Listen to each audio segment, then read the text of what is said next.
இந்த உலகத்தில் தோற்றுவிக்கப்பட்ட முதல் மனிதர், முதல் தூதர் ஆதம் அலைஹிஸ்ஸலாம்.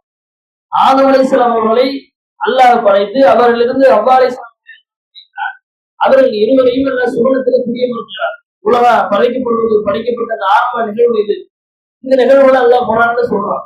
அப்படி சுவனத்துல குடியமர்த்தி அல்லாஹ் அவங்களுக்கு ஒரு வரம்பை போடுறான். ஒரு கடமை, ஒரு ஒரு குறிப்பிட்ட மரத்திற்கு இருக்கக்கூடாது, இந்த மரத்தின்பால் நீங்கள் செல்லக்கூடாது என்று அல்லாஹ் ஒரு கட்டளை பிறப்பித்து, அந்த கட்டளையை விட்டு மீறும் விதமாக செய்தான் ஆசைவாசிகளை சொல்லி இல்லாத கொள்ளாத சிந்தனைகள் அவர்கள் கூட்டி, இன்றைக்கு நம்மிடத்தில் இருந்து எந்த செய்தான் வழிநடத்திக் கொண்டிருக்கிறாரோ அதே செய்தான் அவர்களை வழிநடப்பதற்கான முயற்சியில முழு மூச்சாக இறங்கி செயல்படுவதனுடைய விளைவு ஆதம் அலைஹிஸ்ஸலாம் அவர்கள் ஹவ்வா அலைஹிஸ்ஸலாம் அவர்களும் அல்லாஹ்வுடைய அந்த கட்டளையை கட்டுப்பாட்டை மீறி அந்த மரத்தில் இருக்கிறார்கள். அவருடைய வெட்கத்தலங்கள் வெளிப்படுகிறது. அங்கிருக்கக்கூடிய இலைத்தலைகளை வைத்திருக்கக்கூடிய வெட்கத்தலங்களை எல்லாம் மறைத்துக் கொண்டதாக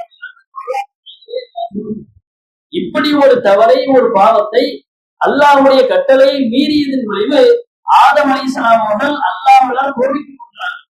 ஹவ்வா அலைஹிஸ்ஸலாம் அவர்கள் அல்லாஹ்வால் கோபிக்கப்படுகிறார்கள். அல்லாஹ்வுடைய கோபத்துக்கு உள்ளாகிறார்கள்.